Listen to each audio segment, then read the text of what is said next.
and where necessary, to escalate or to de-escalate the steps taken so far to contain this COVID-19 pandemic. I promise to do so because most of the steps that we took were conditional. Whether they worked or not depended on how we responded to them individually and collectively as a nation and as a people.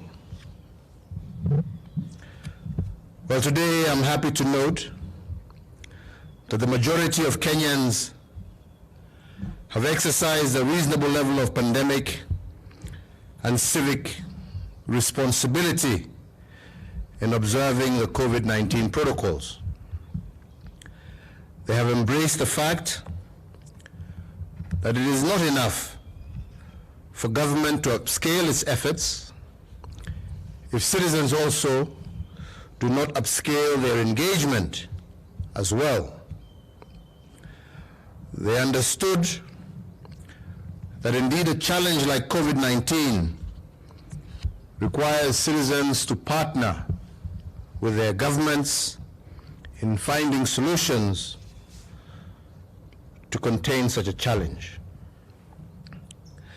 And because of taking this challenge seriously, and more importantly, partnering with government, infections have gotten to a manageable level. In fact, we are reporting more recoveries in some instances than infections. Hotspots like Mombasa and Nairobi have begun to stabilize. Our health experts have indicated that levels of the positivity rate countrywide have fallen from a high of 13% in June to 8% in August. This is very encouraging, and it means that if we keep our civic responsibilities high, we have a chance to reach the 5% positivity rate recommended by the World Health Organization for a total reopening of our economy and country. In that regard, as at this morning, the confirmed COVID-19 cases have risen by 213, bringing the aggregate total so far to 33,016. We mourn the 5 lives lost over the last 24 hours, as we indeed mourn the lives of all those who have passed on as a result of this pandemic.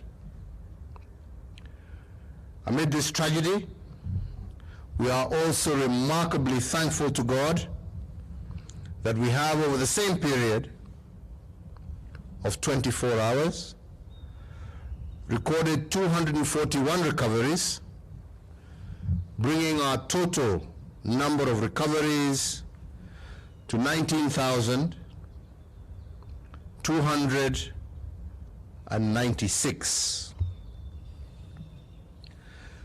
So, fellow Kenyans, while we note the good progress that we have made so far in fighting this enemy,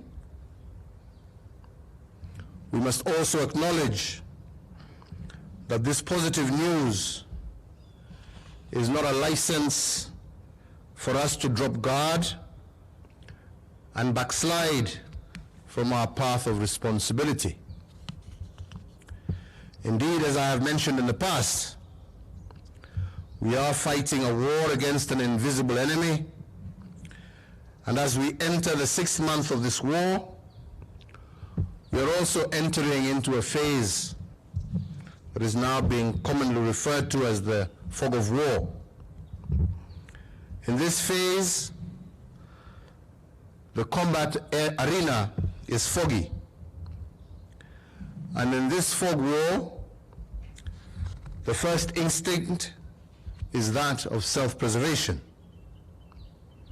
You fight to propagate yourself, your family, and the environment that nurtures you. And in this foggy state, you also become aware that the government cannot police the daily activity nor the morality of every single individual citizen. In fact, in the fog of war, citizens, while maintaining their liberties, scramble first for survival. In sum, what will save us all in the war is exercise of civic responsibility. And I must emphasize here again that there are no unbearable responsibilities. In the face of a crisis like COVID-19, there are no unbearable responsibilities. And fellow Kenyans, let me make it clear when I talk about responsibility. I do not mean by responsibility who carries the burden, because responsibility is not a burden. It is a civic duty. Instead of seeing it as something you carry, we must seek it as a task, and a joyous one at that. It is a happy debt you pay to your fellow citizens for being a member of their community. The price you pay to propagate yourselves, your family, and your country. Fellow Kenyans, although we have done well in our attempt to flatten the curve, there are still two major challenges that have continued to stifle our efforts. First, while our determination to manage the spread of this pandemic in cities like Nairobi and Mombasa have started to pay visible dividends, this crisis has, however, begun to percolate to the counties. The new frontier of this invisible enemy is increasingly shifting to the counties and to our rural areas. Whereas there is no doubt that notable expansion of the health sector architecture has taken place in the counties, and for this I want to thank you, Governor Oparanya, and your colleagues. More needs to be done, and the pace of this expansion should be increased in order to cope with the gradual shift of this pandemic to the counties.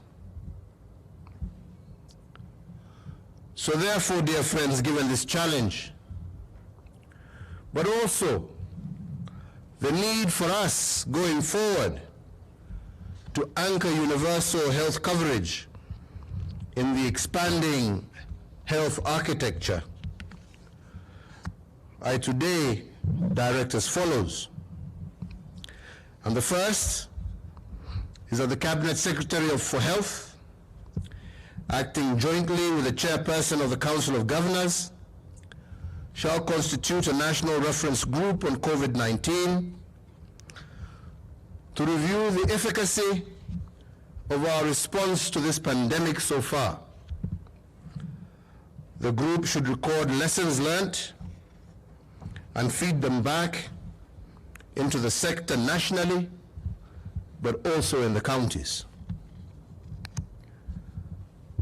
The group should also formulate strategies to identify our institutional weaknesses within our healthcare system at both tiers, both national but also county, and recommend also ways to increase the representation of county governments in the boards of healthcare agencies and recommend ways in which our national responses to healthcare emergencies can be improved.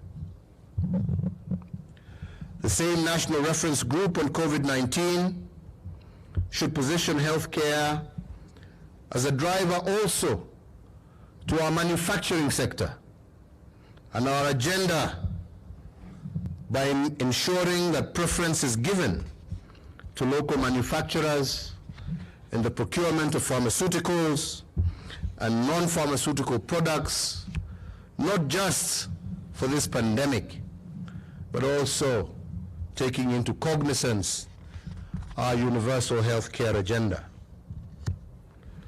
The National Reference Group on COVID-19 should also expand their ongoing work and establish the Kenya COVID Vaccine Consortium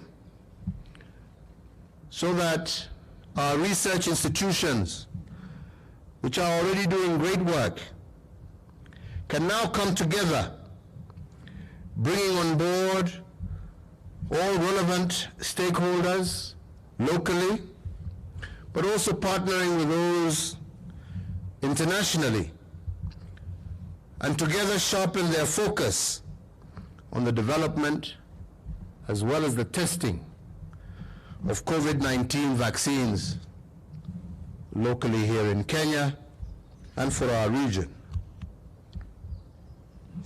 Next, following the allegations of impropriety at the Kenya Medical Supplies Authority, better known as KEMSA, the relevant investigative agencies of our country are currently fully seized with the matter.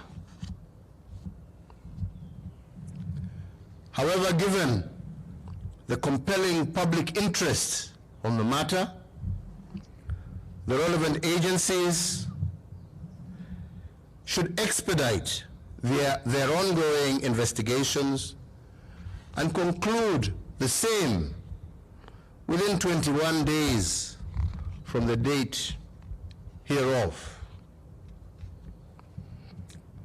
Fellow Kenyans, in line with my stated public policy on zero tolerance to corruption, I want to once again reiterate that all persons found to be prima facie culpable as a result of those ongoing investigations should be brought to book, notwithstanding their public office or their political, and for that matter, their social status. Fellow Kenyans, the pandemic before us poses an individual crisis.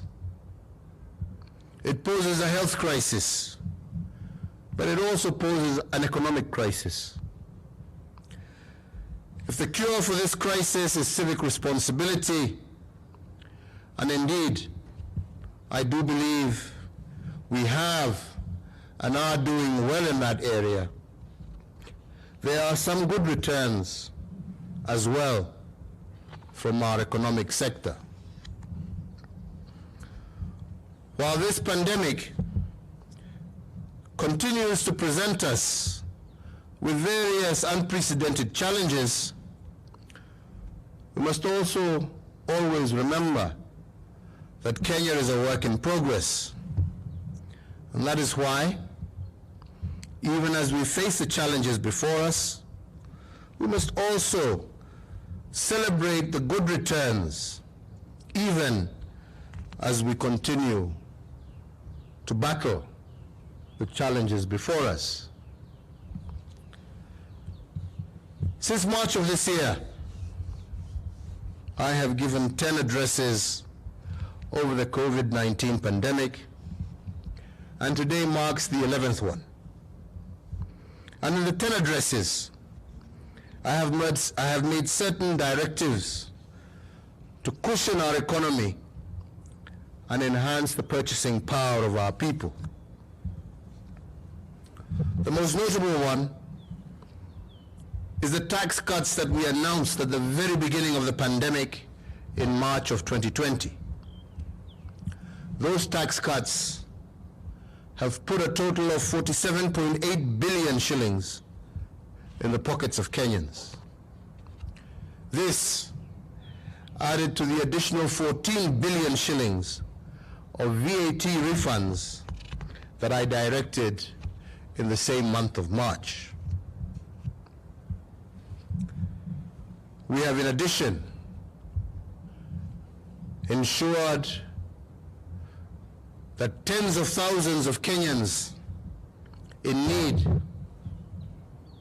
have also had access to direct intervention through weekly cash transfers to them and their families to ensure that the most vulnerable in our society are able to overcome and withstand this crisis. Added to this, we have the hundreds of thousands of Kenyans currently engaged in our kazi mtaani. Again, engaging and meaningfully engaging our young people in civic duty and responsibility across the length and breadth of our country. Indeed, reviewing the results today, I must admit that we have done much better than we expected. For instance, even under COVID, our economy is growing at 4.6% compared to 5.5% at the same time last year. When we look at our inflation numbers, they are lower today, standing at 4.4% compared to 6.3% during the same period last year. The current economic indicators, without doubt, are lower, but definitely far better than we ever anticipated. But the inspiring success amongst us, more than the numbers I'm quoting, have been those who have used the COVID crisis to reimagine their conditions. Our banking sector, for instance, has begun to retool and to humanize their model as a result of our meetings at the initial stages of this pandemic. And instead of focusing on profits alone, they are re-engineering their model to focus more on their customers. Government institutions, for example, the Kenya Revenue Authority, have also remodeled their approach. As an example also, instead of destroying 1.5 million liters of illicit ethanol that was in their custody, working together with other government agencies like Kenya Pipeline and many others, they converted that illicit ethanol into hand sanitizers that were distributed freely throughout the length and breadth of our country. But those aside, the most inspiring story of reimagining your circumstance during this COVID crisis is from a proprietor of one of the big private schools that unfortunately was forced to close. In order to meet his commitments and obligations to banks and suppliers, Juan Joseph Kumo turned his school temporarily into a farm, rearing chickens and producing food. Our exporters too are retooling. and turning this unfortunate challenge into promise. For example, many expected that the thousands and thousands of Kenyans employed in our floriculture and horticulture industry would collapse. But instead, through various interventions, we have seen our horticultural sector earnings jump to Kenya shillings 81 billion between January and June 2020, compared to 76 billion for a similar period last year. Earnings from Kenyan fruits alone nearly doubled from Kenya shillings 7 billion to 12 billion.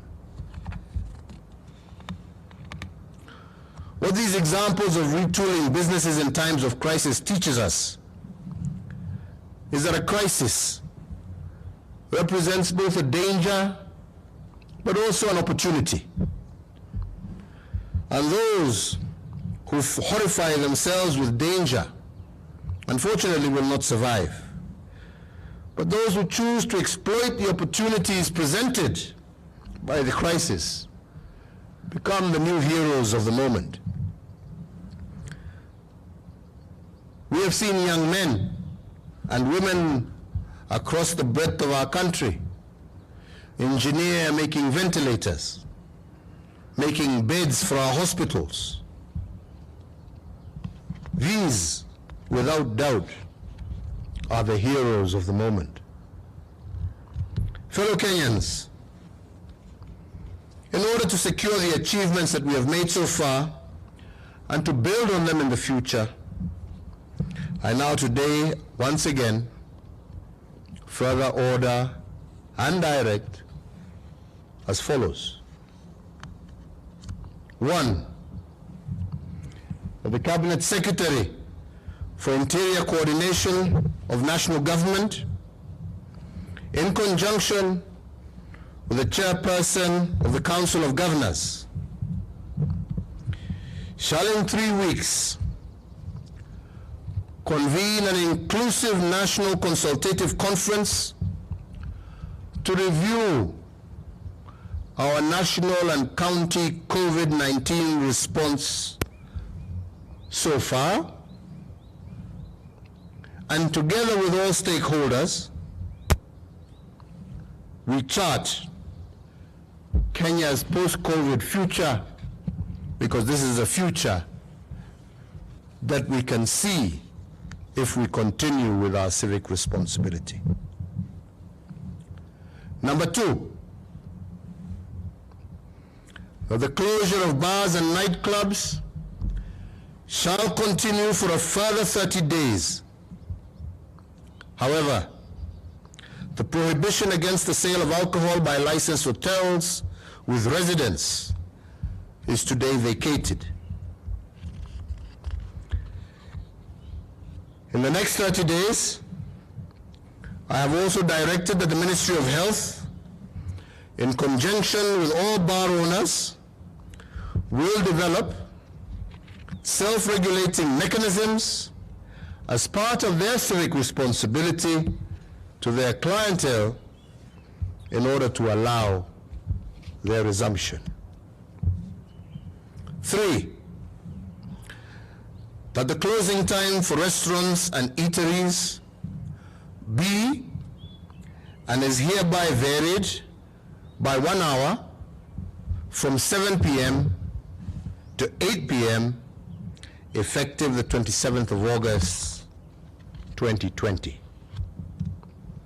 4, in accordance with the recommendations of the Interfaith Council, the maximum numbers of persons permitted to attend funerals and weddings is reviewed upwards from 15 to 100, with all in attendance abiding with the Ministry of Health protocols. 5, that the ban on the sale of second-hand clothing, otherwise known in Kenya as mitumba, is herewith lifted, and details of how this will be operated and the protocols for the same will be announced by the government tomorrow. 6, that the Ministry of Sports, Culture and Heritage and the Ministry of Health will jointly issue guidelines on the gradual resumption of sporting events in Kenya. 7, that the nationwide curfew that is currently enforced between the hours of 9 p.m. to 4 a.m. daily be and is hereby extended by a further 30 days. Fellow Kenyans, in concluding my remarks today, let me take this opportunity to say something about our Constitution. Tomorrow, the 27th of August, 2020, will mark the 10th year since we promulgated our new Constitution. This Constitution has been hailed the world over as one of the most progressive, not only in our region or the African continent, but the world over. And this is because it is an embodiment of what a social contract between people and their governments should be. But I must remind us all of one thing. If our past is constantly at war with our present, we will together lose our future. And the spirit of this Constitution was meant to reconcile our past with the present in order to secure our future. But the crafters of this social contract also told us and reminded us that a constitution was a work in progress. And as such, we were made to adopt it with a promise that in the future, we will make it better. 10 years later, the moment to improve on it, I believe, is now. And as I said in my Madaraka Day speech, we must not, as a people, succumb to the paralysis of constitutional rigidity. We must treat a constitution as a living being, as a living document that must constantly adjust to our emerging realities. In our past, all our constitutions have been what we may call ceasefire documents, agreements created to either dodge confrontation or avoid civil conflict. And indeed, if you do a textual reading of these constitutions, they represent a constant argument between the past and the present. And that is why I call them ceasefire documents. But 10 years after one of the most progressive constitutions, I believe the moment calls on us to do better. Instead of a ceasefire document that enforces a zero-sum game in which winner takes all and loser is expected to accept, the moment calls us to a new time, The moment calls us to create a constitutional order that will long endure and survive and not be a conflict-stopping constitution, but rather a future-building document.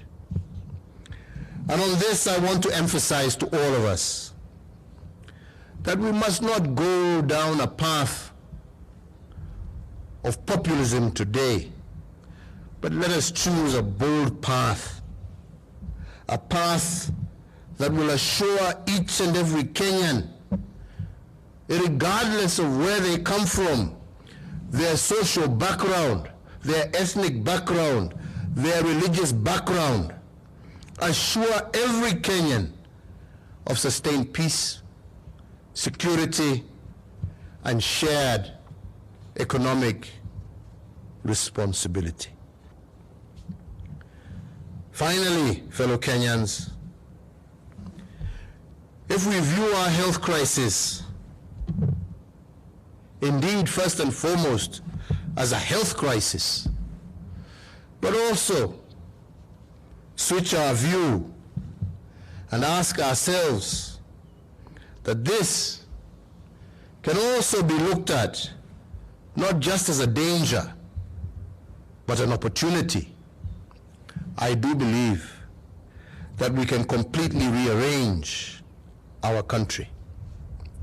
And we have seen it in the various new ways even we as government are reorganizing ourselves, in the manner in which this crisis has forced us to focus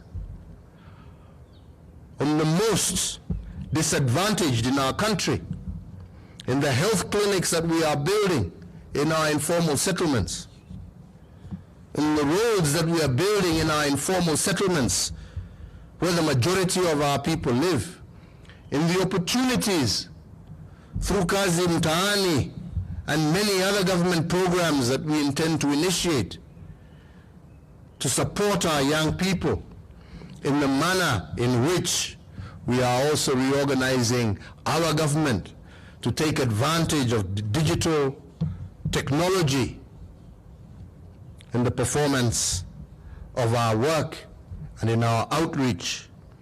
I do believe we can rearrange our country. I do believe that it is possible and that our constitutional architecture can be not a conflict resolution document, but a document that lays the architecture of our future heritage. And indeed, as Abraham Lincoln once said, the only way a people or a nation can predict the future is to invent it themselves. We can invent together that future, and we want to do so through our actions of civic responsibility today. May God bless you all. May God continue to bless this great Republic of Kenya. Asanteni sana. Tutakuwa na mkutano mkubwa ambao utahusisha wawekadau wote, county governments, serikali kuu, makanisa, mamisikiti na maimams wetu, wafanyi biashara, civil society, na wale wote ambao wana nia njema kwa taifa lao la Kenya, kujadiliana yale ambaye tumeweza kutekeleza wakati huu mgumu wa COVID, na pamoja tupange yale ambaye tutatekeleza baada ya hii jangwa kutupita, na kujua ni kwa njia gani pamoja tutajiinua